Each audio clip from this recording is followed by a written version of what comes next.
Frères et sœurs, mesdames, messieurs, chers amis, pardon. Veuillez m'excuser, je m'étais habitué à cet instrument en prévision des jours à venir. Mesdames, messieurs, frères et sœurs, chers amis, bonjour. Bonjour chez vous. Salut. Le dimanche 10 mai, aujourd'hui, ce culte est à nouveau proposé par le consistoire de l'Arc phocéen de l'Église protestante unie de France. Ce dimanche 10 mai étant le premier dimanche de cette période à la fois attendue et redoutée, période dite du déconfinement. Pour celles et ceux qui nous rejoignent ce matin pour la première fois, ou qui l'auraient oublié, le consistoire de l'Arc phocéen s'étend de La Ciotat à Vitrolles et Terre-Nouvelle, d'Aubagne à l'Espace Magnan en passant par Marseille-Provence et Marseille-Grignan. La musique et les chants de ce culte nous sont proposés par des paroissiennes et des paroissiens de l'ensemble des paroisses du consistoire. Et c'est la pasteure de Marseille-Grignan, Anne Faisandier, qui donnera ce matin la prédication. J'ai quant à moi l'honneur et la joie de faire vivre avec vous cette liturgie, et je vous propose dès à présent d'entrer dans ce temps de culte en musique, avec à l'orgue Alain Keller.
Frères et sœurs, le Seigneur nous convoque, le Seigneur nous appelle, le Seigneur nous accueille. Si quelqu'un est tout seul pour louer le Seigneur, s'il est seul comme Élie au fond du désert, Dieu s'approche en silence et vient pour l'écouter. Si deux se réunissent et se plongent en Dieu, si leur cœur ne fait qu'un, comme au soir d'Emmaüs, alors un troisième s'approche et partage le pain. Si trois sont assemblés pour se tourner vers Dieu, si leur prière est dite au nom de Jésus-Christ, ils seront quatre avec lui, présents au milieu d'eux. Alors, si c'est la multitude qui loue le Dieu très haut, le cosmos se remplit d'un chant d'éternité. Frères et sœurs, nous sommes là, et qu'importe le nombre. Le Christ nous a rejoints. L'Esprit de Dieu s'est approché. La grâce et la paix vous sont données de la part de Dieu notre Père et de Jésus-Christ notre Seigneur. Amen. Seigneur notre Dieu, nous te devons tout. Nous te devons tout et nous avons besoin de toi. C'est de toi que nous recevons l'espérance dans ce monde troublé et meurtri. C'est de toi que nous recevons le secours au milieu des épreuves, l'amour au cœur des divisions. Et c'est toi seul que nous bénissons. Nous te bénissons de nous rassembler pour nous donner du repos, pour nous réconforter par ta présence et nous unir par ta parole. Béni sois-tu, Père, Fils et Saint-Esprit, aujourd'hui et toujours. Amen. Et c'est avec Elsa que nous chantons Dieu créateur.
Frères et sœurs, je vous invite maintenant à la repentance et à l'accueil du pardon.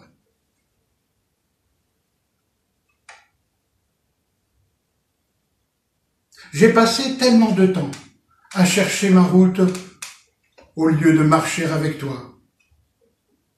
Pardonne-moi, Seigneur. J'ai passé tellement de temps à vouloir détruire, séduire, au lieu de croire en ton amour, aimer ce que tu places sur ma route. Pardonne-moi, Seigneur.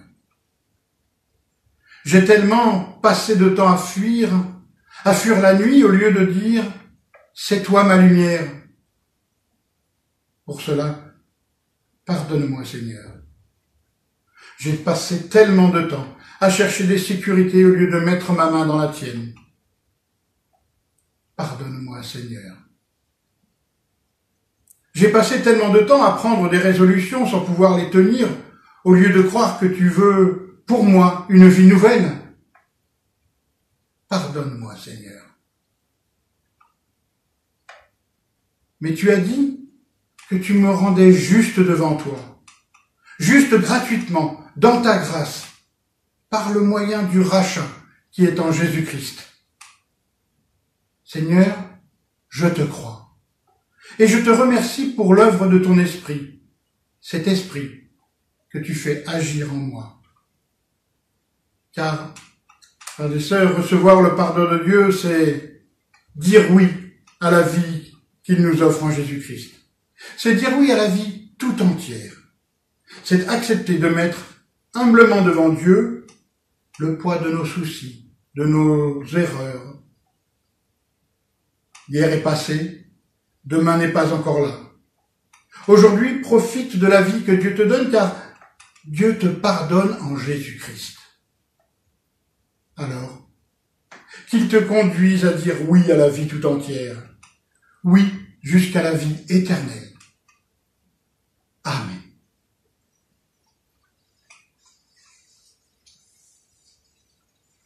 Et c'est avec Daniel et ses amis que nous chantons comme un souffle fragile. Ce chant sera suivi par la prière d'illumination, la lecture de la Bible et la prédication.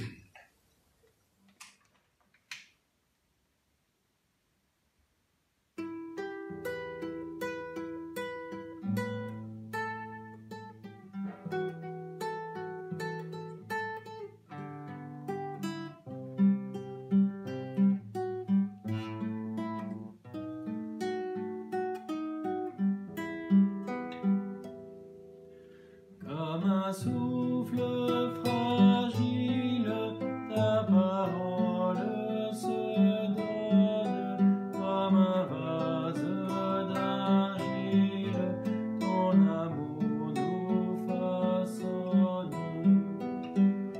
Ta parole est merveilleuse comme un secret d'amour, ta parole est blessure qui nous ouvre le jour, comme un souffle fragile, ta parole se donne, comme un vase d'argile, ton amour nous façonne. Ta parole est naissance comme on sort de prison.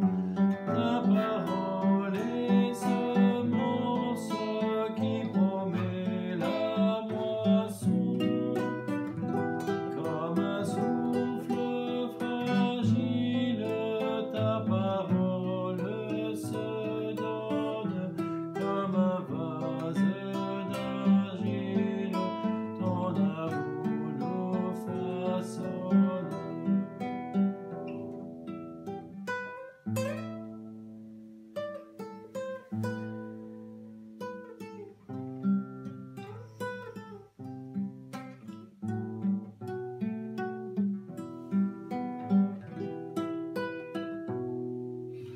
Ta parole est partage comme on coupe du pain.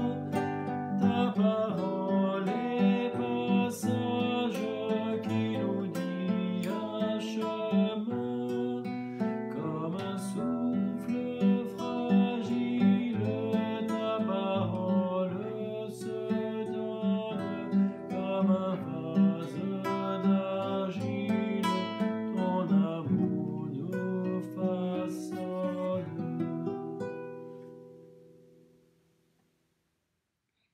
Avant de lire ensemble les paroles de la Bible qui nous sont proposées pour ce jour, je vous invite à la prière. Seigneur, nous voulons être dans tes mains comme l'argile dans les mains du potier. Accorde-nous ton Esprit Saint, Seigneur, pour nous façonner à l'image de ton Fils Jésus-Christ. Amen.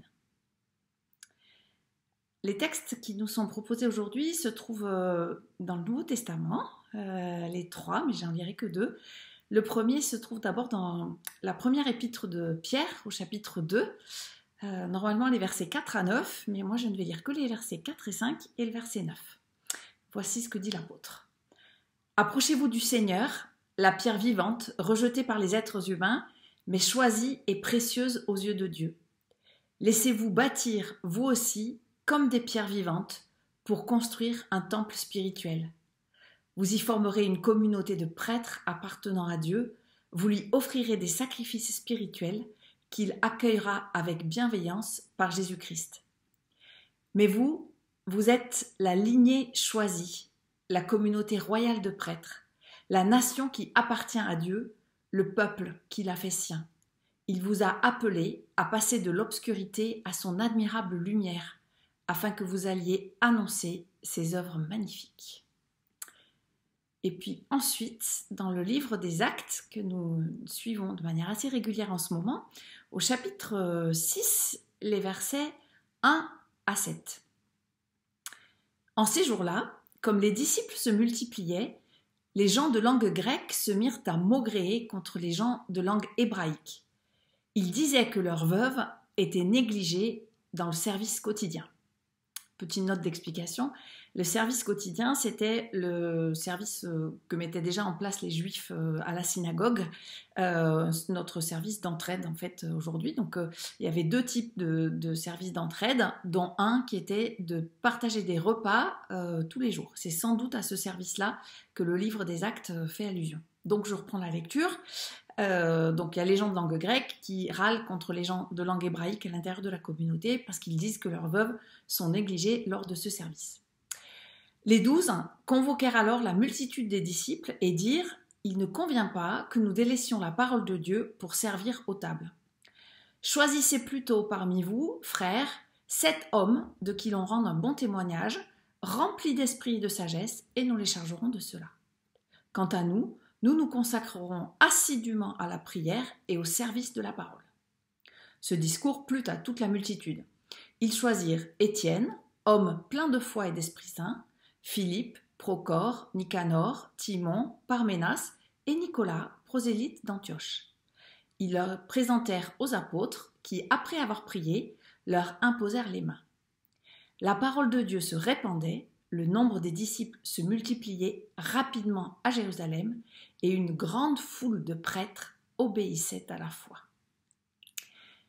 Quand j'ai lu ce texte du livre des Actes qui était proposé pour aujourd'hui, j'ai pensé qu'il tombait vraiment bien. En ce moment, quand nous échangeons entre collègues et que nous regardons notre vie d'église, on se rend compte que tous nos ministères dans le consistoire de Marseille se trouvent concentrés autour de 2 points essentiellement. La prédication de l'évangile sous toutes ses formes, et nous avons essayé d'être inventifs pour pallier les inconvénients du confinement, les cultes que nous faisons en ligne, mais aussi les méditations, les études bibliques qui continuent, les discussions de catéchèse à distance, bref. Donc il y a ça, d'un côté, la prédication de l'évangile, et puis de l'autre, tout simplement, le service des autres, là aussi, quelle que soit sa forme, beaucoup de coups de téléphone, beaucoup de chaînes téléphoniques, et puis aussi tout simplement le service des tables en partageant lors de tournées avec des colis alimentaires, en se mettant au service d'un certain nombre d'associations qui sont autour de nous, parce qu'il y a un vrai besoin à Marseille. Et je me suis dit que c'était vraiment une des vertus du temps de crise que nous traversons, que de nous débarrasser de ce qui est accessoire et de révéler ce qui est essentiel. C'est ce que nous vivons en ce moment, mais c'est aussi ce que vivait la première communauté chrétienne dont il est question dans le livre des Actes. Alors la crise qui est racontée dans le livre des Actes est peut-être beaucoup plus banale et intemporelle que celle que nous vivons nous. C'est en fait l'histoire d'une communauté qui grandit vite et qui est composée de gens différents. C'est une crise de croissance en somme. Dans cette communauté qui grandit, il y a d'un côté des gens qui parlent grec et de l'autre ceux qui parlent hébreu ou sans doute plutôt araméen. Les premiers râlent parce qu'ils ont l'impression que les seconds ne s'occupent pas bien de leurs pauvres, ici des veuves. En fait, c'est une affaire de jalousie, comme il y en a dans toutes les familles, avec ici les 12 apôtres dans le rôle des parents qui sont censés arbitrer. Il a eu plus que moi, c'est pas juste. Ça veut dire que vous les préférez, comment vous ne m'aimez pas? Un exemple de plus que l'Église fonctionne en fait comme une famille, ce que nous savions déjà. Ce qui est intéressant, c'est de constater que la différence qui est pointée ici n'est pas d'abord une différence théologique. Il y en aura plus tard dans le livre des Actes des Apôtres, mais ici, par exemple, autour de la circoncision ou autour de la question de ce qu'on fait des viandes qui ont été sacrifiées aux idoles. Mais ici, ce n'est pas le sujet, en fait. C'est une différence qui est une différence culturelle. Une différence de langue, très exactement, qui fait que l'on ne se comprend pas. Et qu'à ne pas se comprendre, on ne se voit pas. Ceux qui parlent grec reprochent à ceux qui parlent araméen, littéralement, de ne pas voir leur veuve. C'est comme si leur regard passait au-dessus d'elle et le soupçon porte sur le fait que c'est cette différence culturelle qui empêche la reconnaissance. Cela me semble très juste et encore très vrai que de pointer le risque qui existe toujours dans une communauté quelle qu'elle soit, de ne pas voir celui qui est différent et donc de le considérer comme un râleur gênant s'il ose un peu trop élever la voix. Parce que c'est vrai, c'est tellement plus confortable quand cet autre différent se tait, que lorsqu'il m'oblige à ouvrir les yeux. C'est tellement plus confortable de se retrouver entre soi. Vous savez, il y a même un dicton qui dit cela, qui se ressemble, s'assemble. À Grignan, depuis un bon moment, je pense même avant que j'arrive dans la paroisse, donc ça fait vraiment un bon moment, c'est autour de la question de la musique dans les cultes que ce genre de tension culturelle s'exprime. Entre, je prends des extrêmes un peu caricaturales, d'un côté les tenants des psaumes du XVIe siècle et de l'autre ceux de la louange contemporaine. En fait, c'est là aussi une affaire de culture, bien plus qu'une affaire de théologie. Mais chacun son tour râle, soupçonnant l'autre de ne pas le reconnaître, de ne pas comprendre sa langue, de ne pas lui laisser assez de place dans la communauté, bref, de ne pas l'aimer assez. C'est que la crise que traverse l'Église de Jérusalem est bien une crise de l'unité de la communauté, conséquence directe de sa croissance rapide. J'ai presque envie de dire, si vous avez ce genre de problème dans vos paroisses, alléluia, tant mieux, ça veut dire que c'est une communauté vivante qui est en train de grandir. C'est vrai que quand on reste entre gens qui se ressemblent, tout est plus simple. Mais nous sommes aussi bien placés, nous, les protestants du XXIe siècle, pour savoir que dans ce cas-là, quand on reste entre soi, on ne grandit pas non plus. Et l'enjeu, pour le conseil presbytéral de l'époque qui est composé par les 12, c'est que cette crise de l'unité ne devienne pas une crise de la prédication. Donc, que cette question qui au départ est une question culturelle, une question concrète, cette question-là ne soit pas prise en otage par des questions théologiques. Il est alors très intéressant de regarder d'un peu plus près comment les 12 s'y prennent pour traverser cette crise et en faire une occasion de grandir encore pour la communauté, grandir en maturité spirituelle, mais aussi en nombre. En fait, les apôtres entendent la question, puis ils replacent l'essentiel au centre de la vie de la communauté, et enfin, ils sont créatifs pour inventer une nouvelle solution à laquelle ils associent toute la communauté. D'abord, ils entendent la question. Ils ne font pas comme si le problème n'existait pas, ce qui est toujours très tentant, mais ce qui n'aide pas à résoudre les conflits. Les 12 n'entrent pas non plus dans le débat pour arbitrer, savoir qui a eu tort, qui a eu raison, qui a commencé, etc.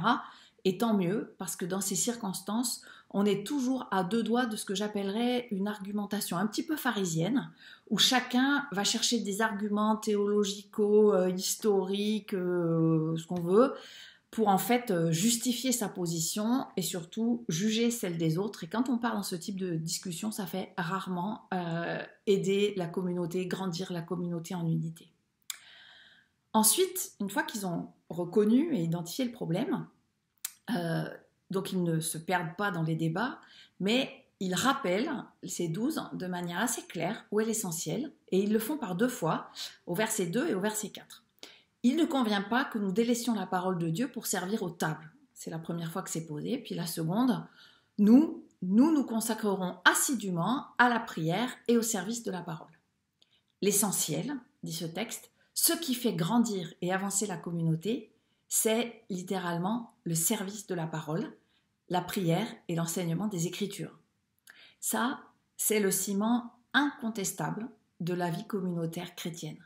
C'est ce qui fait tenir debout l'Église et c'est le cœur de leur travail, le service de la parole qui se compose de la prière et de l'enseignement des Écritures.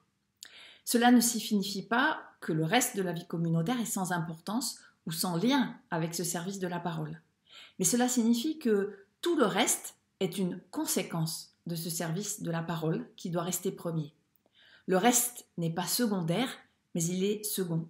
Ce service de la parole est en fait la spécificité de la communauté chrétienne.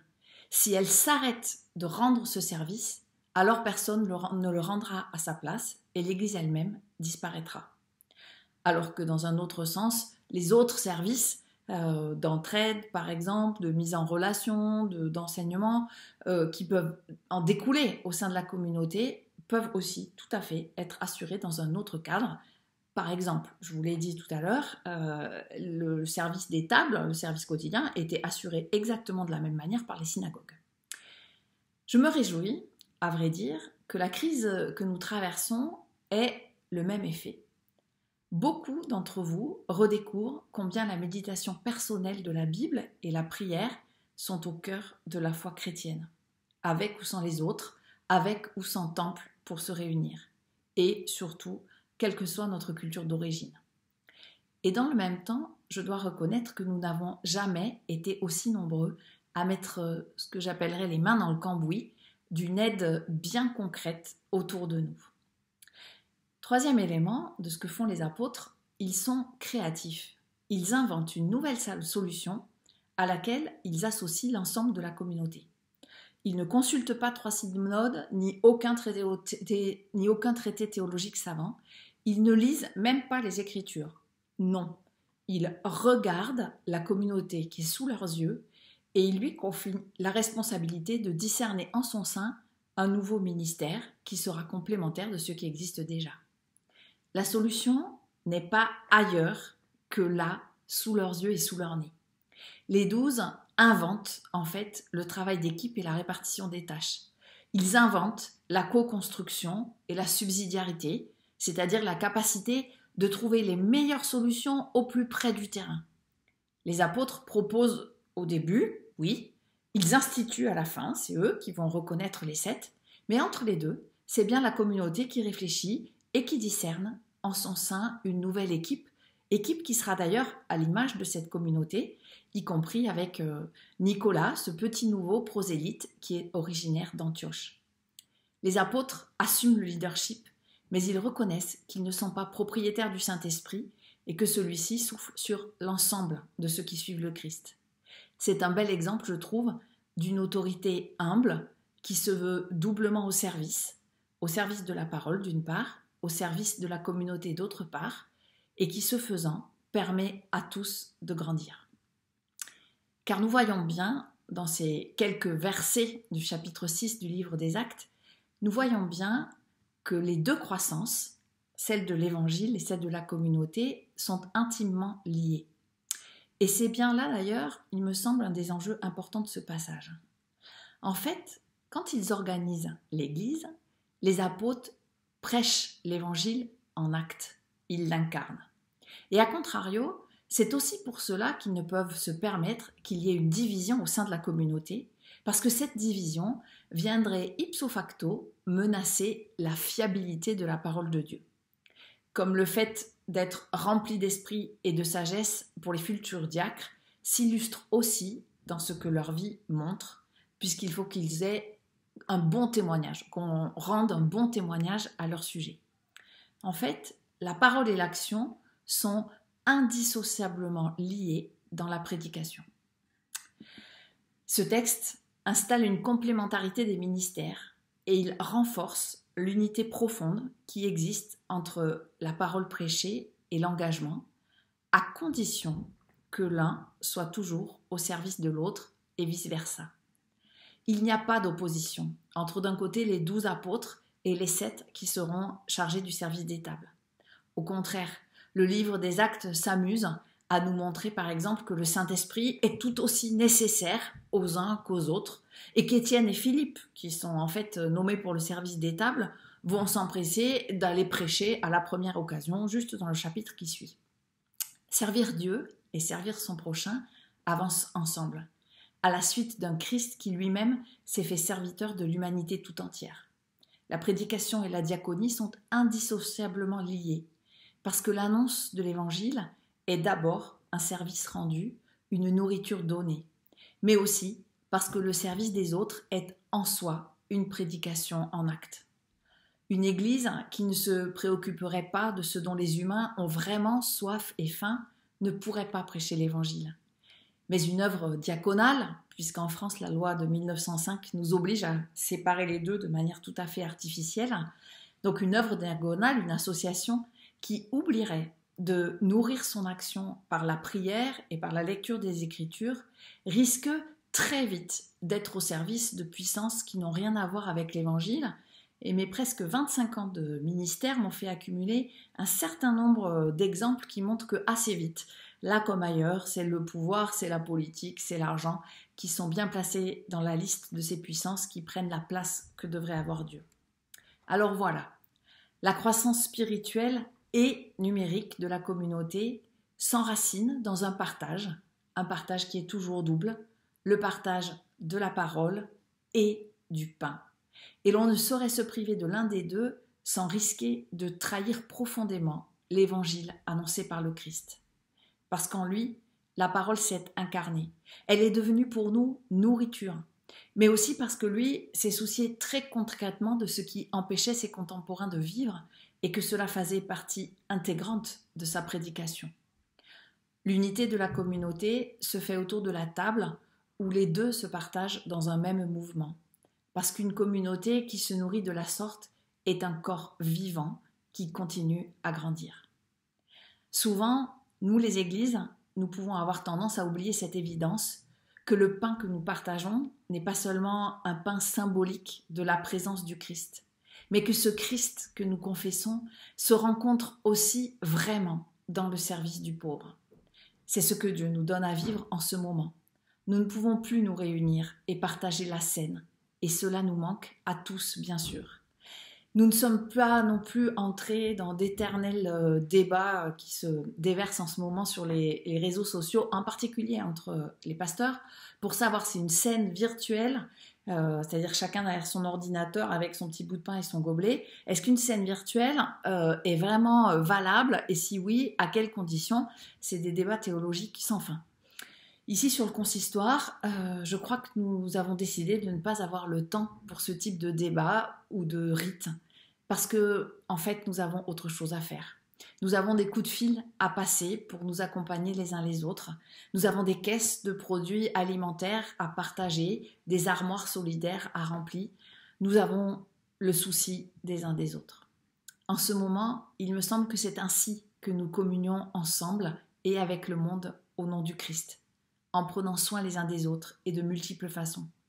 C'est ainsi, je crois, que nous tentons, comme nous y invitait l'apôtre Pierre, d'être une communauté de pierres vivantes, en faisant ensemble le trajet qu'il dessine et qui va de l'obscurité à la lumière, pour annoncer par tous les moyens ce que l'Épître nomme les œuvres magnifiques de celui que nous suivons.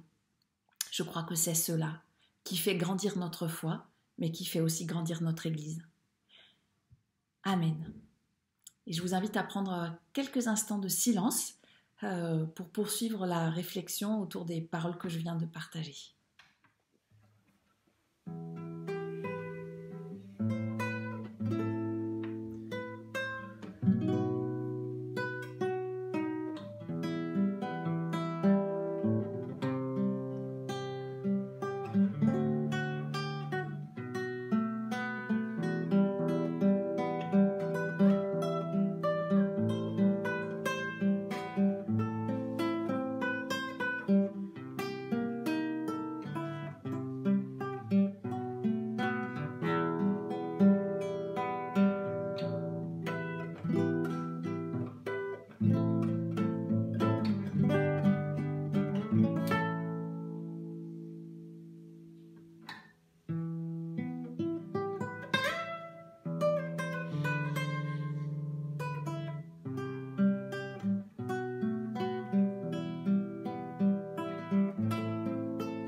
unissons-nous dans la prière d'intercession. Cette prière va peut-être principalement vers toutes celles et tous ceux qui sont encore confinés, qui le seront encore demain, quel que soit leur mode de confinement, la maladie, la prison, la solitude. Je vous propose un texte qui a été écrit par Christophe. Christophe est une personne détenue que j'ai personnellement rencontrée au centre pénitentiaire des Baumettes. Il était parti pour une très longue peine. Et un jour, il m'a écrit ça en me disant « Dis pasteur, tu crois qu'un jour tu pourrais lire ça à tes paroissiens ?» Alors aujourd'hui, je vous propose de faire de ce texte notre prière d'intercession. Et celle-ci sera suivie d'une autre Père chantée. Nous prions. Toi, mon Dieu, depuis le jour de ma naissance, tu me connais, et même avant. Tu m'as toujours entouré de ton amour pour que je ne sombre pas. Mais moi, qu'ai-je fait? Inconscient, je rejetais tout en bloc. Je crois même t'avoir renié, insulté, oublié. Et toi, mon Dieu, tu étais toujours là. Même au plus profond de ma détresse, ton amour a permis que je ne disparaisse pas, que je ne sombre pas. Ta main puissante, celle qui m'arrache au gouffre de la mort, et aujourd'hui je veux te dire merci. Je veux te louer de tout mon amour. Toi mon Dieu, toi mon Père. Aide-moi à dire tes bienfaits, à marcher sur les chemins de l'Évangile, pour ta gloire et celle de ton Fils Jésus-Christ. Amen.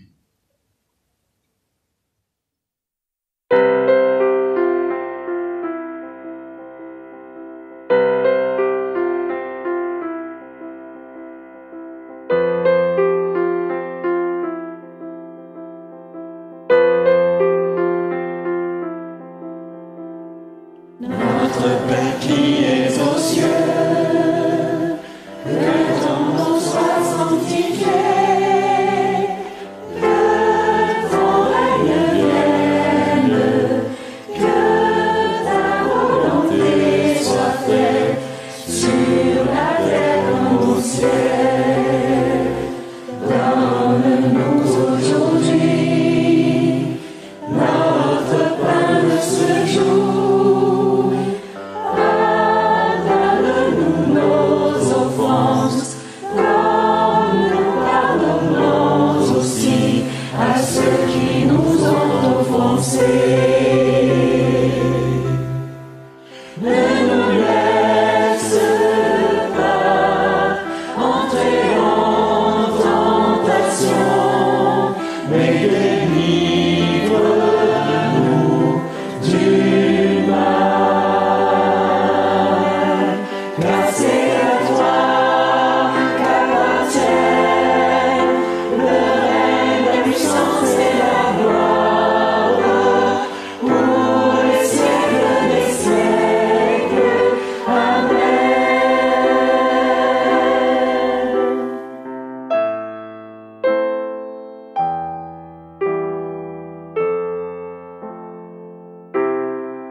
Nous avons maintenant un moment d'évocation de l'offrande.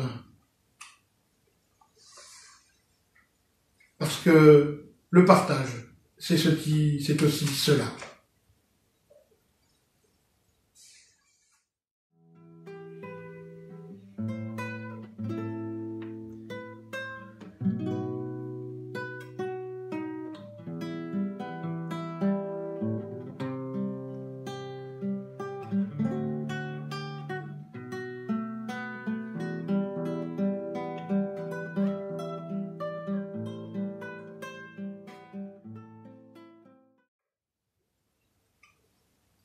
Frères et sœurs, recevez maintenant la bénédiction de la part de Dieu. Si tu es fatigué et si la route te paraît longue, si tu t'aperçois que tu t'es trompé de chemin, ne te laisse pas couler au fil des jours et du temps. Recommence. Si la vie te semble absurde, si tu es déçu par trop de gens, ne cherche pas à comprendre pourquoi absolument. Recommence. Si tu as essayé d'aimer et d'être utile, si tu as connu la pauvreté et ses limites, peut-être même les tiennes de limites, ne laisse pas là une chose à moitié faite. Non. Recommence. Si les autres te regardent avec reproche, s'ils sont déçus par toi ou irrités, ne te révolte pas. Ne leur demande rien. Mais recommence encore. Car au printemps, l'arbre fera des bourgeons en oubliant l'hiver. Car la vie avec Dieu est faite d'espoir et de recommencement. Alors oui, allez en paix.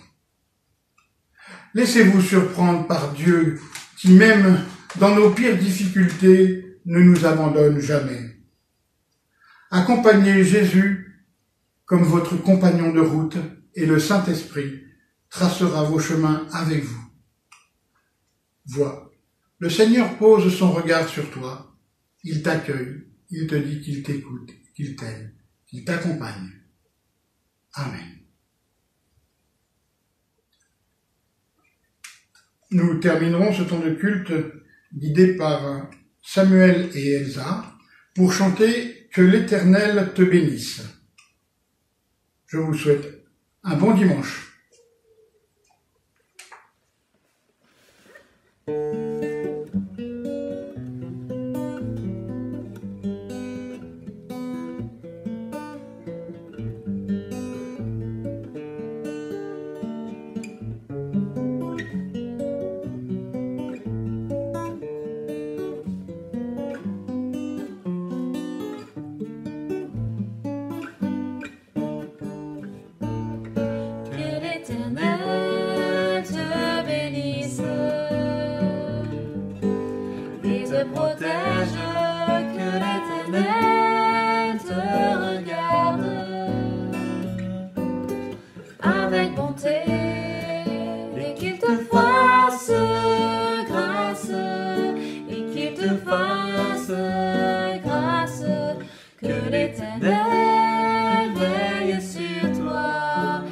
Accorde la paix, que l'Éternel te bénisse